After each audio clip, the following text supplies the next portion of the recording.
ذلك تقدير العزيز العليم.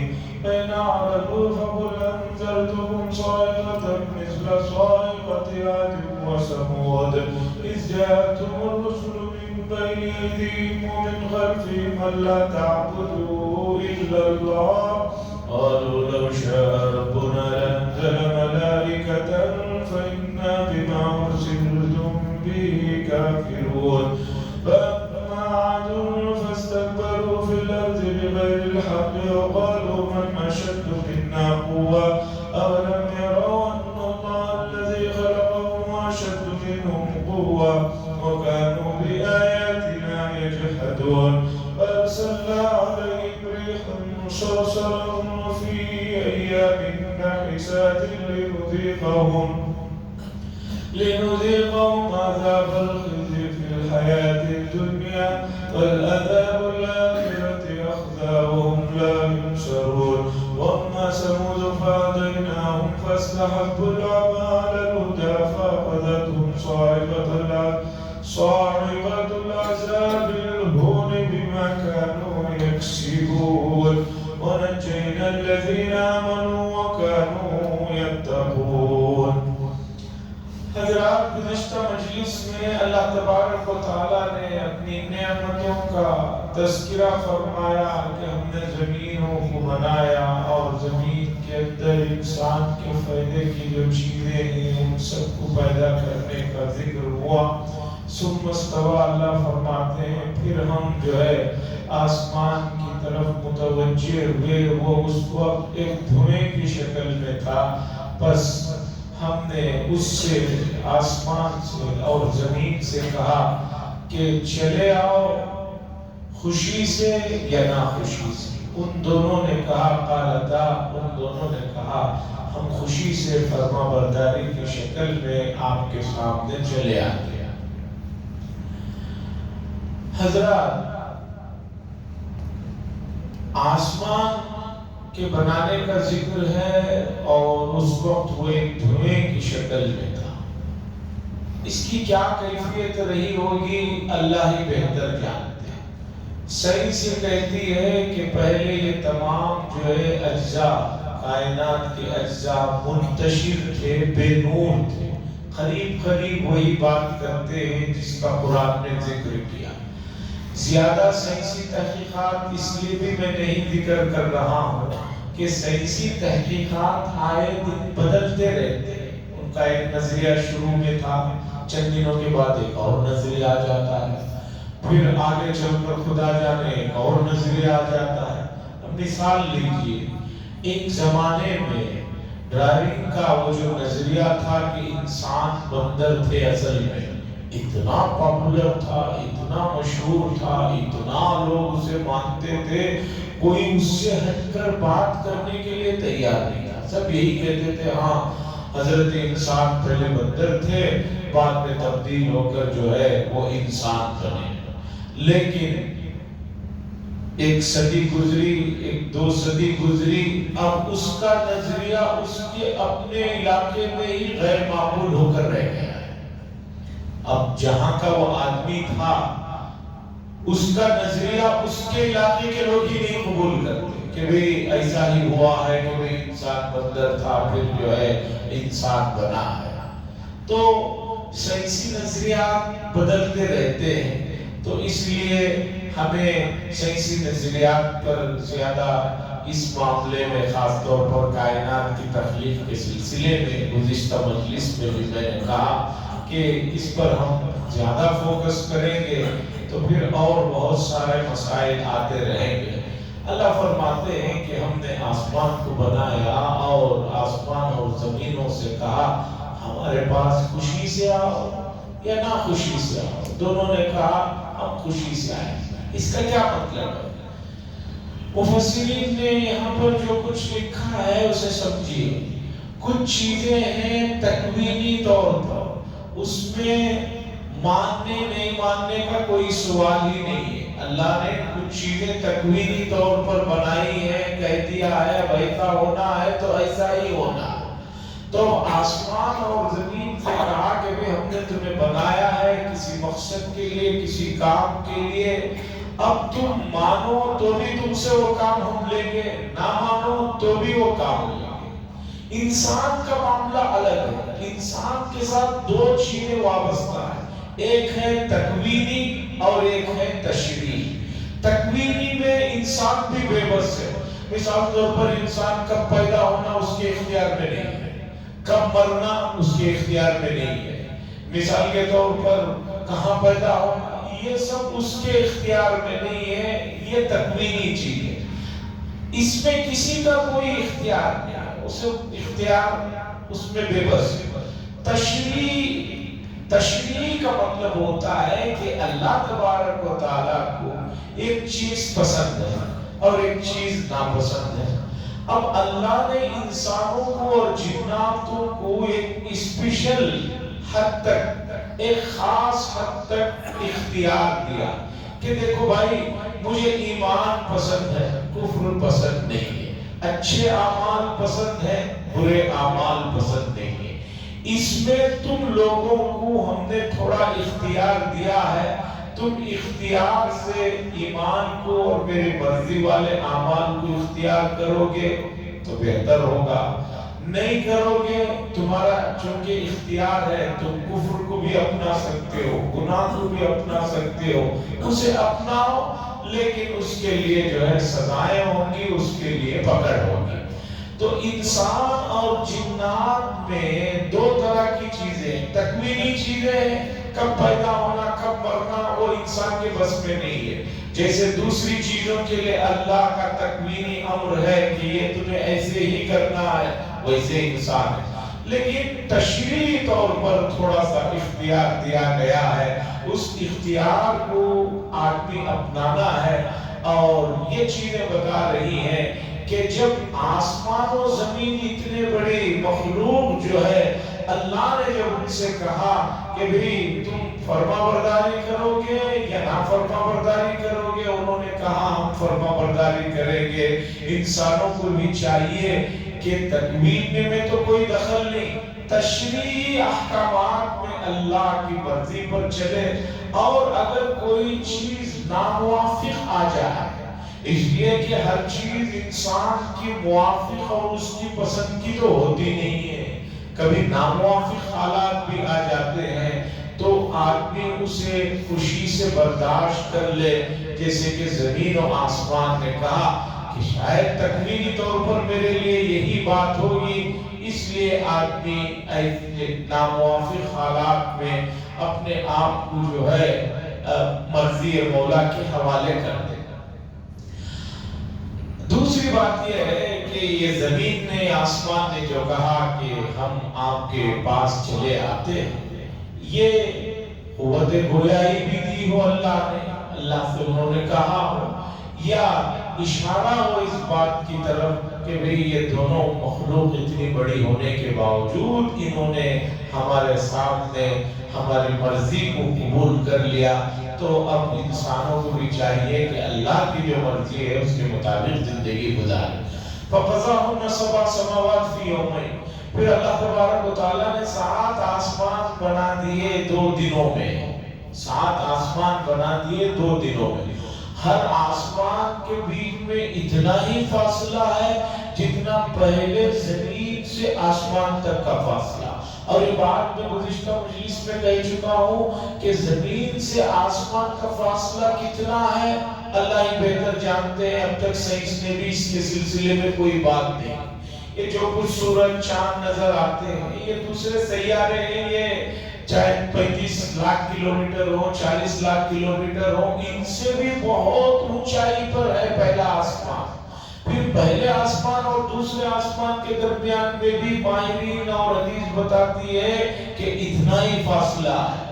تو اللہ نے 7 آسمان بنا دیے 2 دن میں، اور یہ بات بھی گزر چکی ہے ان 2 دنوں سے کیا مراد ہے۔ وَأَوْحَى فِي كُلِّ سَمَاءٍ أَمْرَهَا، اور اللہ تبارک و تعالیٰ نے وحی بھیجی ہر آسمان کی طرف اس کے امر کی، ان کے لائق اور ان کے لیے جو کام اللہ نے مقرر کیے ہیں اس کے مناسب فیصلے اللہ نے کر دی۔ اس آیت کے ذریعے مفسرین کہتے ہیں یعنی ہر آسمان کے ذمہ دار جو فرشتے ہیں ان کے جو کام ہیں ان کی طرف اللہ تبارک و تعالیٰ نے احکامات بھیج دیے کہ بھی تمہارے ذمہ یہ احکام ہے، اور وہ اپنے احکام میں دل و جان سے جڑے ہوئے۔ وَزَيَّنَّا السَّمَاءَ الدُّنْيَا بِمَصَابِيحَ، اور اللہ تبارک و تعالیٰ نے دنیا کے قریب والے آسمان کو ستاروں سے روشن فرمایا۔ زمین سے قریب والا کون سا آسمان؟ یعنی پہلا آسمان، یہاں سے ہمیں جو پہلا آسمان ہے اونچائی پر اللہ تبارک و تعالیٰ نے ستاروں کو مزین کیا، وہ حفظہ اور اس کی نگرانی بھی فرمائی۔ ستاروں سے روشنی بھی ہے اور وہ حفاظت کا بھی کام کرتے ہیں، جیسے کہ پہلے گزر چکا ہے۔ شریر جنات آسمانوں پر جب جانا چاہتے ہیں تو وہاں سے آگ کے ذریعے سے ان کی جو ہے پٹائی ہوتی ہے اور ان کو دھتکارا جاتا ہے۔ ذالک تقدیر العزیز العلیم، یہ تمہارے پروردگار کی نپی تلی پرفیکٹ تقدیر کہتے ہیں کسی چیز کا صحیح اور مکمل اندازہ، نپی تلی انداز میں یہ تمہارے پروردگار کی جانب سے آسمانوں اور زمینوں کی جو تخلیق ہوئی ہے اس کے بارے میں اللہ فرما رہی ہے تمہارے پروردگار جو کہ جن کا اقتدار بھی العزیز غالب ہے اور العلیم جن کا علم بھی جو ہے کامل و مکمل ہے، ان کی جانب سے یہ نپی تلی کارسازی ہے آسمان اور زمینوں کی۔ کوئی اس میں کمی نہیں ہے، کوئی کمی نہیں ہے کہ کوئی آدمی کہے کہ اس میں یہ کمی ہے، اس لیے کہ وہاں تک آدمی پہنچے گا تب اسے پتا چلے گا کیا کمی ہے۔ آج تک وہاں تک تو پہنچا ہی نہیں، ابھی چاند تک ہی پہنچ رہے ہیں، گئے ہیں، آئے ہیں، ابھی تک وہی مسئلہ سمجھ میں نہیں آیا۔ چاند پر 2 4 5 10 مرتبہ جن ملکوں والے بھی گئے ہیں وہ جا رہے ہیں، بہت ساری چیزیں کھوج رہے ہیں۔ ہر بھائی اتنی پریشانی کرنے کی کیا ضرورت ہے؟ اللہ کی یہ جو زمین ہے اتنی وسیع ہے، اس زمین کو بنجر کرنے سے اپنے بنجر نہ کرو، اسے صحیح سالم رہنے دو، اسے مت بگاڑو، یہی تمہارے لیے بہت کافی۔ افریقہ کے بہت سے ملکوں کی زمینوں کو امریکہ کی کھادوں نے عمدن وہاں پر جو ہے وہ تباہی و بربادی پھیلائی ہے کہ اب وہ زمینیں کسی بھی کاشت کے قابل نہیں۔ تو زمین کی پاکی صفائی کے سلسلے میں، اللہ کی اس نعمت کی سلسلے میں امت بہت زیادہ ناقدری میں پڑی ہوئی ہے یا اسے اہمیت ہی نہیں۔ بہت پہلے ایک عیسائی نے بڑی عظیم کتاب لکھی کائنات کی حفاظت اور کائنات کے سلسلے میں۔ اس نے کیا عجیب بات لکھی، اس نے کہا کہ کائنات کے سلسلے میں جب مذہبی چیزوں کو، میں خود عیسائی ہوں، بائبل کو دیکھتا ہوں، دوسری چیزوں کو دیکھتا ہوں، تو مجھے سب سے زیادہ کائنات کی حفاظت کے سلسلے میں رسول اللہ صلی اللہ علیہ وسلم کے اقوال میں۔ پھر اس نے ذکر کیا کہ رسول اللہ صلی اللہ علیہ وسلم نے فرمایا پھلدار درخت کے سائے میں یا پھلدار درخت کے جڑ میں پیشاب نہ کرو، اور اسی طرح اللہ کے نبی نے ان کے فرمایا جو آدمی ایک درخت کو ڈالتا ہے اس کے سائے سے جو لوگ فائدہ اٹھاتے ہیں، اس کے پھلوں سے جو فائدہ اٹھاتے ہیں اسے اتنا ثواب ہے۔ اسی طرح نبی کریم صلی اللہ علیہ وسلم نے ان کے فرمایا کہ پھلدار درخت کو بے فائدہ بے مطلب نہ کاٹا جائے، اسے ضائع نہ کیا جائے۔ یہ تمام چیزیں اس نے نقل کر کے بتایا کہ اسلام نے اس زمین کی اہمیت کو سمجھا۔ دوسرے لوگ زمین کی اہمیت کی باتیں جو کرتے ہیں ان کے پاس کوئی مذہبی بیک اپ نہیں ہے۔ امت مسلمہ کے پاس زمین کی حفاظت اور بیک اپ کے سلسلے میں بہت کچھ ارشادات قرآن و حدیث میں ہے، لیکن افسوس یہ ہے کہ لوگ یہاں جو سامنے چیز میسر ہے اس کی تو قدر نہیں کر رہے ہیں، اب لگے ہوئے ہیں چاند پہ جانے کی، وہاں جانے کی، اچھی بات ہے، اللہ کی وہ سب نعمتیں اس سے استفادہ کرو، لیکن جو تمہارے قریب میں ہے اس کی بھی تو فکر کرو، اس کے بارے میں بھی تو سوچو، یہ بھی تو ضروری ہے۔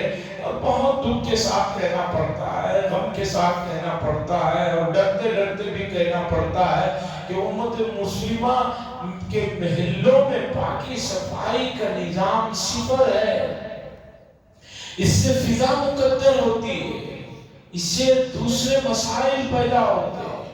ہم دور نہیں، ہماری اپنی مسجد کے آس پاس کے جو مسائل ہیں ہم اسے بتاتے ہوئے بھی جو ہے جھجک ہوتی ہے، تو پتہ چلا کہ اللہ کی ان نعمتوں کی ناقدری جو ہو رہی ہے یہ اچھی بات ہے۔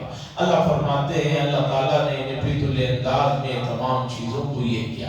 اب آگے مکے والوں کو بتایا جا رہا ہے فَإِنْ أَعْرَضُوا، اب اس کے باوجود بھی اگر تم منہ موڑتے ہو، روگردانی کرتے ہو، فَقُلْ أَنذَرْتُكُمْ، اے نبی کہہ دیجئے کہ میں تمہیں ڈراتا ہوں اس کڑکے کے طرح جس طرح کا کڑکا قوم عاد اور سمود کے لیے ہوا تھا۔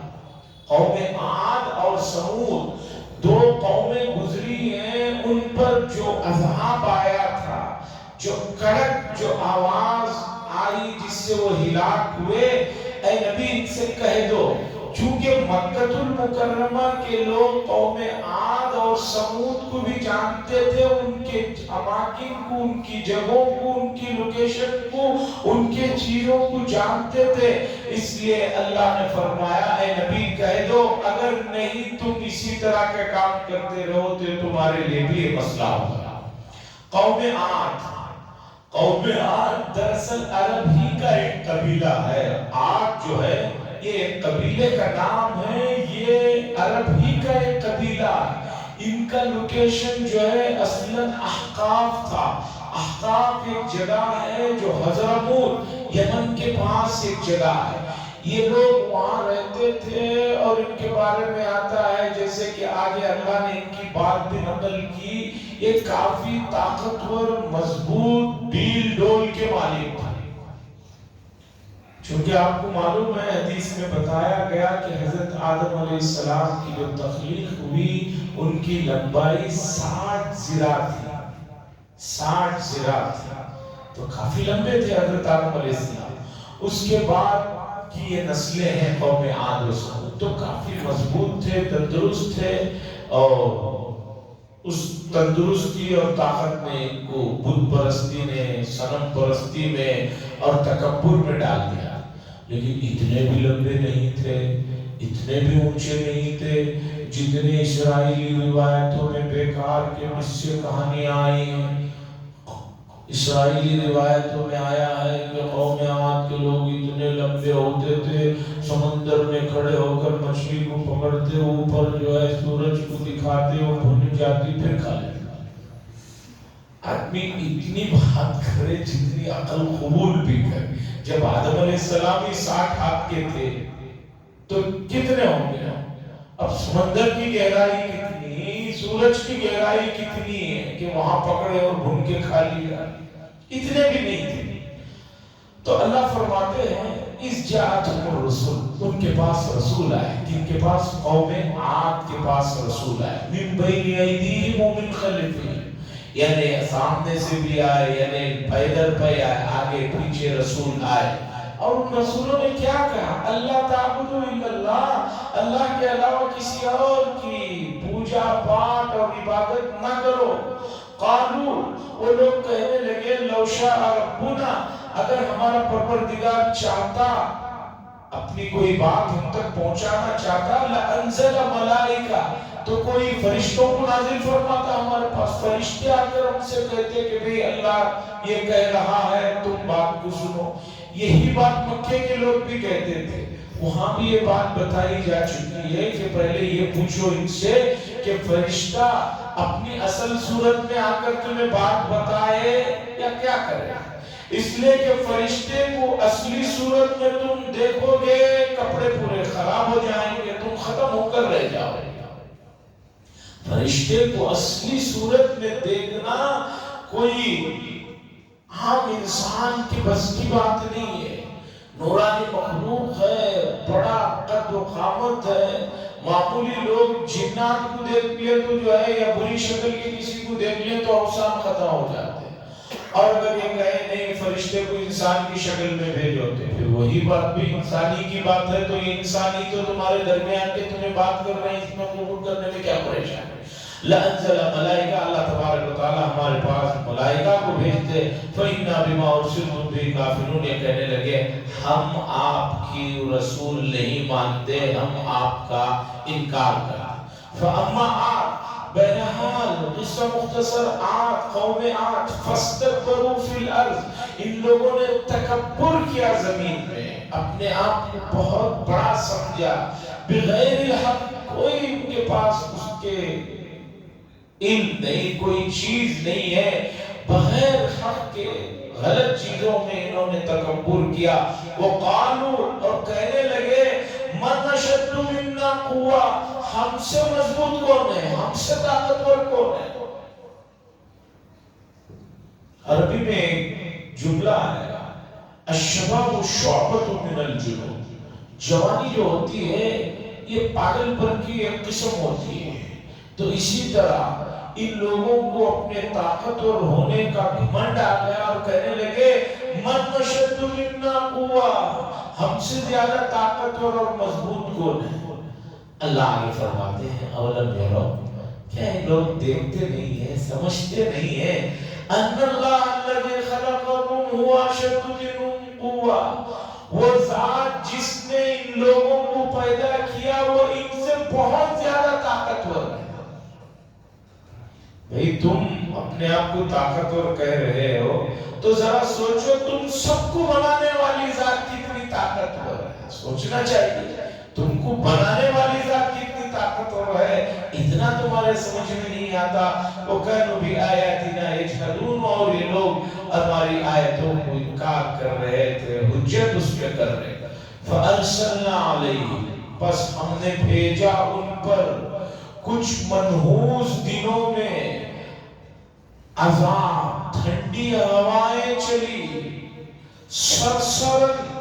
سرسرن کی تفسیر میں مختلف اقوال ہیں.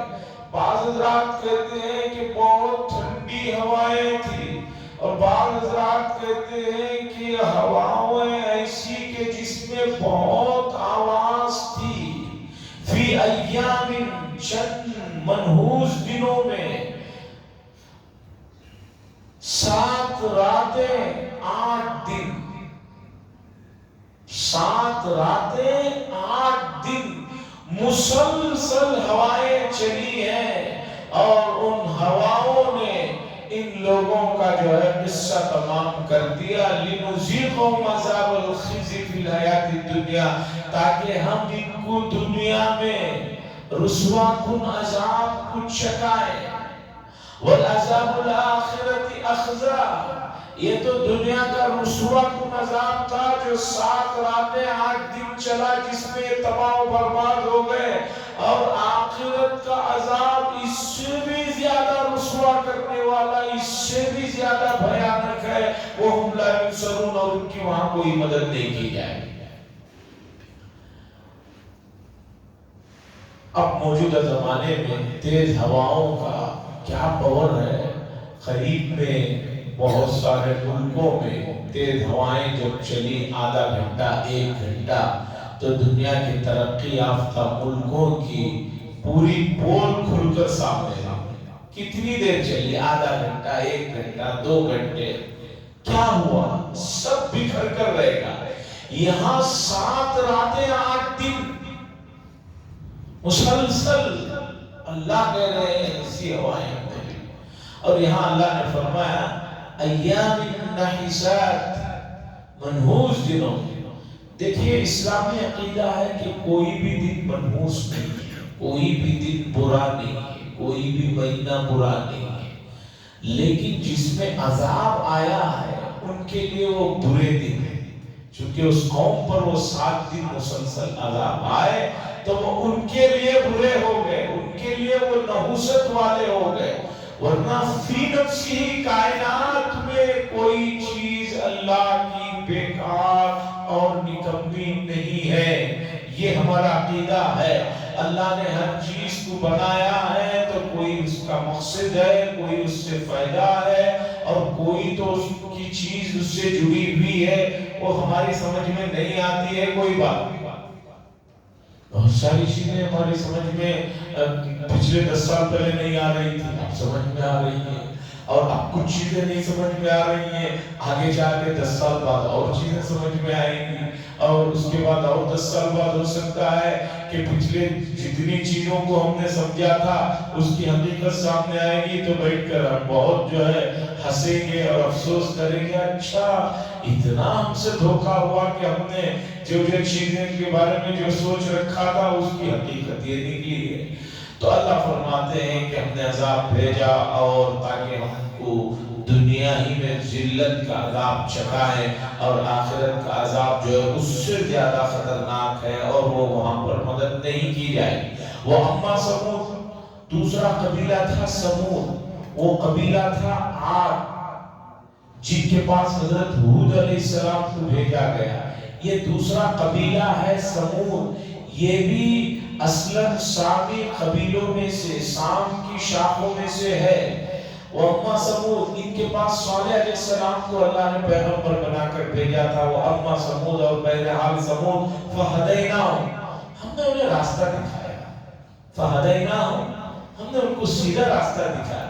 فَاسْتَحَبُّوا الْعَمَىٰ عَلَى الْهُدَىٰ, تو ان لوگوں نے سیدھے راستے کے مقابلے میں, ہدایت کے مقابلے میں گمراہی اور غلط راستے کو چوائس کیا, پسند کیا. سیدھا راستہ دکھایا, لوگ کہنے لگے نہیں ہمیں ہی راستہ, غلط راستے کو اپنائیں. فَأَخَذَتْهُمْ صَاعِقَةُ الْعَذَابِ الْهُونِ, بس پکڑ لیا ان کو جو ہے کڑاکے نے, آواز والے, ڈرانے والے آواز کے عذاب نے. ایک ایسی چیخ آئی کہ جس سے ان کے کلیجے جو ہے پھٹ گئے اور ان کا قصہ تمام ہو گیا. بما کانوا یکسبون. یہ لوگ ہجر کے مقام پر رہتے تھے. ہجر کہتے ہیں یہ ایک جگہ ہے جو موجودہ زمانے میں مدینہ منورہ سے تقریباً 400-500 کلومیٹر کے فاصلے پر ایک جگہ ہے. وہاں پر ایک قوم سمود رہتی تھی, تو وہاں پر ان کو عذاب آیا جہاں حضرت صالح علیہ السلام پیغمبر بنا کر بھیجے گئے تھے, اور یہ تمام کے تمام ختم ہو گئے. اور مکے والے ان جگہوں پر ان کا آنا جانا رہتا تھا, چونکہ مکے کے لوگ کاروبار کے لیے, مدینے کے لوگ ملک شام جاتے تھے. ملک شام کو جانے کے لیے اسی راستے سے ہو کر جانا تھا. اور دوسرا, سال میں ایک مرتبہ یہ لوگ ملک یمن بھی جاتے تھے کاروبار کے سلسلے میں, اناج کے دوسرے سلسلے میں. تو یمن, وہاں پر حضرموت جو جگہ ہے, حضرموت احقاف و سب ایک جگہ ہے, وہاں پر یہ چیزیں, یہ کھنڈرات سب وہ دیکھتے تھے. تو اللہ کے نبی صلی اللہ علیہ وسلم کو حکم ہوا کہ ان کو کہہ دیں کہ اگر نہیں مانو گے تو جیسے ان لوگوں کے ساتھ معاملہ پیش آیا تمہارے ساتھ بھی آئے گا. وَنَجَّيْنَا الَّذِينَ آمَنُوا وَكَانُوا يَتَّقُونَ, اللہ فرماتے ہیں اور ہم نے ان لوگوں کو جو ایمان لائے تھے اور جنہوں نے تقوی کو اختیار کیا ان کو ہم نے نجات دی. چونکہ صالح علیہ السلام کے ساتھ ماننے والے بھی تھے, اس نبی کے ماننے والے بھی تھے, ماننے والوں کو نجات ملی, اور جو نہیں ماننے والے تھے ان لوگوں کے ساتھ جو ہے بہت ہی اس طرح کا واقعہ ہوا. آگے چل کر اللہ تبارک و تعالیٰ میدان حشر میں جہنم کے پاس لے جانے والے واقعات اور وہ چیزیں جو پیش آنے والے ہیں ان کا تذکرہ فرمانے والے ہیں. تو اسی کے ساتھ یہ بات بھی عرض کرتا چلوں کہ اوقاف کے سلسلے میں بہت جلد بنگلور شہر میں ایک بہت بڑے پیمانے پر اجلاس عام ہونے جا رہا ہے.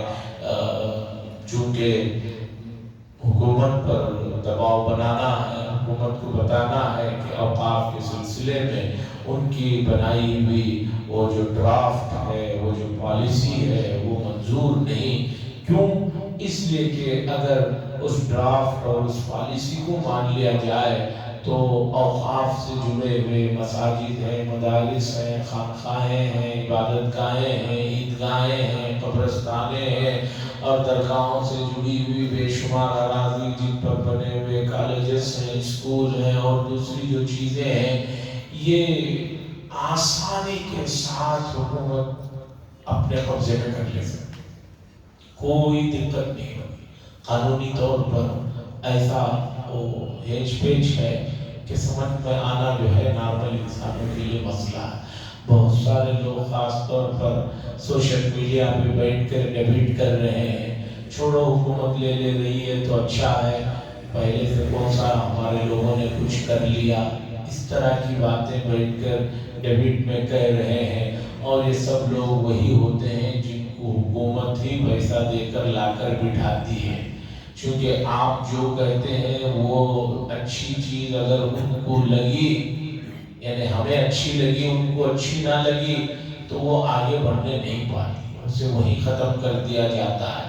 تو ڈیبٹ میں ایسے ہی احمق اور جاہل قسم کے لوگ، زمین فروش، ایمان فروش، اسلام فروش بیٹھے ہوئے، وہ لوگ بھی اس طرح کی باتیں جو کر رہے ہیں ان باتوں میں نہ آ پائیں، اور اس مہینے ہی جو ہونے جا رہا ہے بہت بڑے پیمانے پر، اس کے سلسلے میں لوگوں میں بیداری، اویئرنیس پیدا کیجیے، اور دعائیں بھی کرتے رہیں کہ اللہ تعالیٰ جو بچی کچی اس ملک میں ہماری چیزیں رہ گئی ہیں، جو ہماری غفلت اور سستی سے گئی ہیں، اللہ اس میں ہماری مدد فرمائے، آئندہ ہمارے اندر سستی اور کاہلی کو ختم فرمائے۔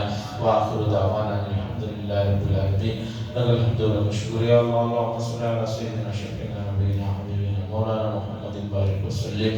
اللہم انت السلام منک السلام، تبارک یا ذا الجلال والاکرام۔ صلی اللہ تعالی وسلم علی خیر خلق محمد وعلى آلہ وصحبہ اجمعین، والحمدللہ رب العالمین۔